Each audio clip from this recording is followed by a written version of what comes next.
Good morning, dear students. This is computer class for class 10. In last class, I explained you mixed types in an expression and special case of integer division. I also explained you about the package. In today's class, I will explain you about the input statements. There are mainly two types of input statements are available in Java. First one is using BufferedReader class and second by using scanner class. It means there are two ways to take input for the variables. We will take the input from user and we will store those inputs in the variables. These inputs can be in different data types, maybe in integer form or float or double or long type or char type. So there are two ways to take the input, buffer reader class and by using scanner class. First of all, we will discuss how we can take the input by using buffered reader class. So I am giving you here one example. This is a program segment in which we will use buffered reader class to take the input. This one you have already studied in class 8. Again, we will do it so that you can recall that method. How we will start? First of all, we will write the class name, as you know that. This is just a simple program segment, not the complete program. Remember that, okay? This is just an example. So to take the input, first of all, we will write buffered reader and then we will write the name of object. Here I took the object st. You can take any other object name in place of st. Then new to create the memory. New buffered reader means it will create the memory for buffered reader. Then this syntax already you know. This syntax you have to write buffer reader, then object name equal to new buffer reader, and then in bracket new input stream reader system.in. System.in for input. Then we will give a message to the user so that user will be ready to give the input. So we will write the message with the help of system.out.print. Enter the name of your school. Then we will store in the variable sname. Sname is the variable of which data type? String type. And then equal to object name, with which object we were created st.readline. Okay. And then we can print that name with the help of again system.out. System.out.print your name is and which input will be taken by the user in the variable sname that we will print. So in this above program segment, the read line is the method which will reads a line of text entered by the user. As I explained you earlier, that the read line method we will use to take the input by the user, and then it will store the value. Where it will store the value? In the variable sname, and then it will display this sname. Means it will not display sname, means which value is stored in the variable sname. Okay, and to display we will take the method system.out.println. Okay, so this was the way by using buffered reader class how we can take the input. The way is by using scanner class. So this is just the example of scanner class. Obviously you have to include the class here also. This is the code segment, not the complete program. So you know that by using scanner class, in ninth class you have done this scanner class, and we have to continue with this scanner class only. Scanner, and then we will write the object name. Object is here SC. Then we will create the new memory by using new keyword. Scanner SC equal to new scanner, and then system.in means now your system is ready for input. Then we will give a message to user system.out.print, enter the name of your school. Okay, and then string sname.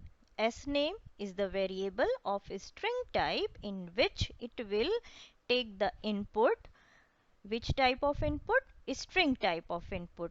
String is the number of character, because you know that your name will be the combination of number of characters. So we will write string name equal to sc dot next line. Okay. So next line will take the input. Which type of input? String type of input. Next we will again give the message to user, enter your class. So enter your class. Class will not be the string type. Class will be of integer type, in which we will put the number.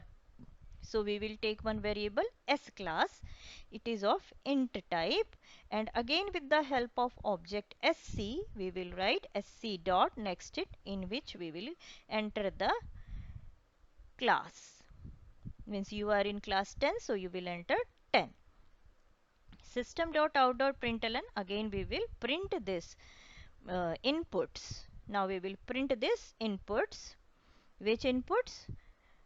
Which we stored in the variable sname and in the variable S class. Okay, your school's name is sname and you are studying in class. Which class? It is stored in the variable S class. So in this our program segment, SC is the object. Object of which class? Scanner class. You know that, or we are creating the object for any class. So class, for class scanner class we will create the object, and the statement sc dot next line. Sc dot next line will read the input in which form? Integer form. Okay, I think you remembered, for string type of inputs we are using sc dot next line, for integer type sc dot next int, for double type sc dot next double. I think you remember these all syntax. Sc dot next line to read the inputs which will be given by the user, and it will store in the variable sname, and sc dot next int will read the input in which form? Integer form, and it will store in the variable S class. Okay, and in the last system dot out dot print ln we will use to display the output. Okay, so these are the two ways to take the input from the users. Okay, now what is the difference between buffered reader and scanner class? So buffered reader, there are mainly two difference, but buffered reader has large buffer memory than scanner class. And second difference, buffered reader can only read strings type. Remember that buffer reader can only read string types, but scanner class can read strings as well as other data type also, like int, float, double, long. These all it can also read directly. Okay. Now we will study about the input output exception handling statements in Java. If you know that some type of errors can come in your program, to handle those type of exception cases, we are using two IO exception handling statements. They are try catch and throws. Try catch and throws.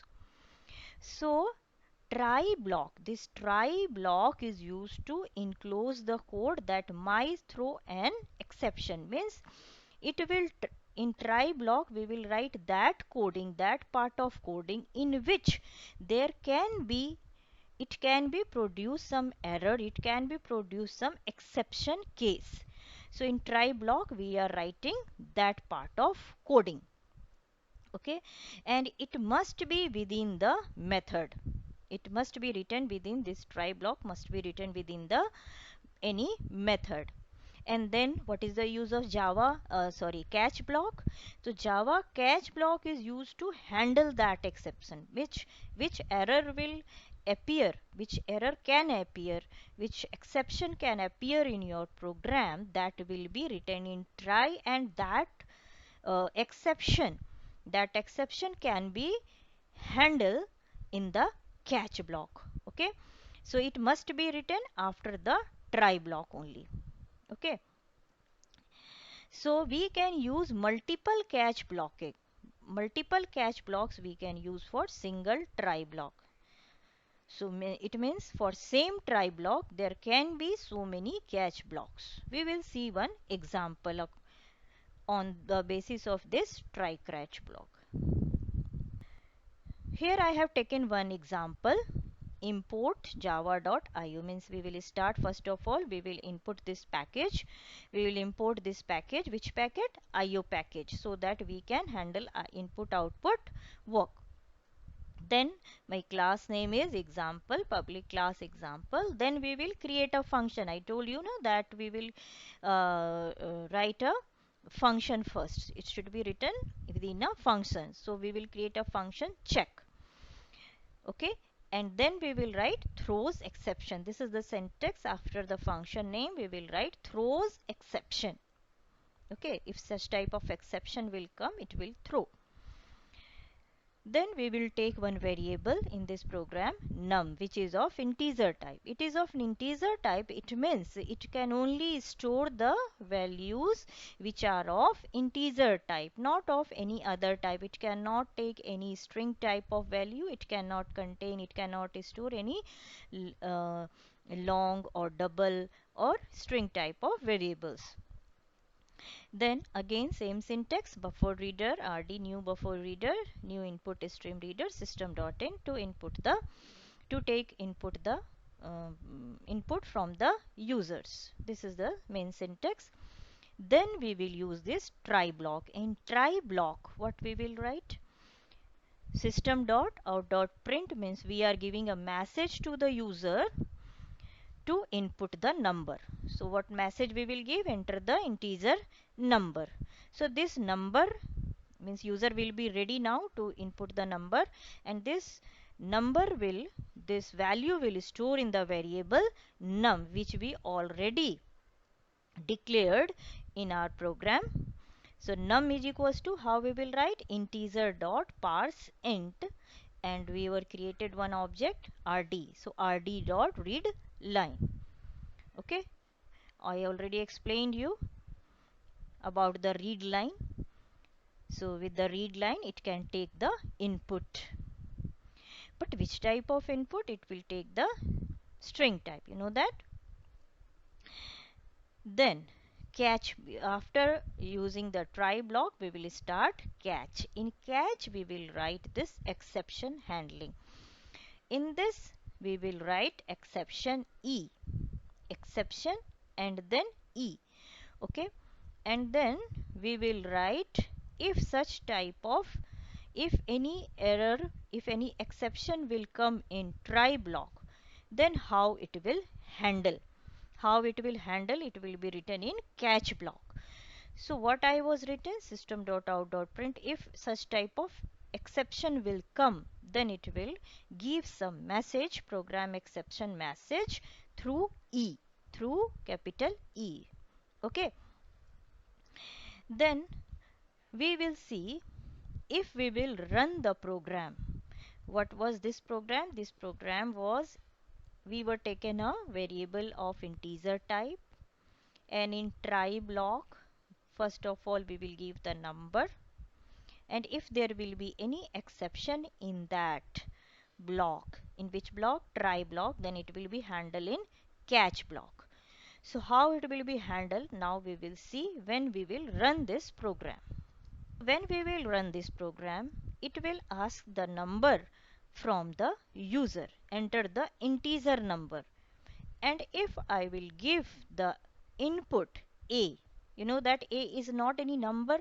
A is the A is the string. A is not the number. A is not the integer.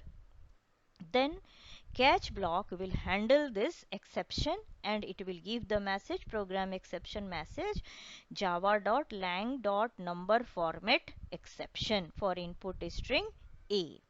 Okay. So such type of error it will such type of exception handling message it will provide to user. Okay, it means there will be error, but if your program will run, it will give some exception handling message. It will give some error message. Okay, so it was the exception handling, try, catch, and throw blocks. Next day we will study about the scope of variable. So thoroughly read the book until have a great day. Thank you.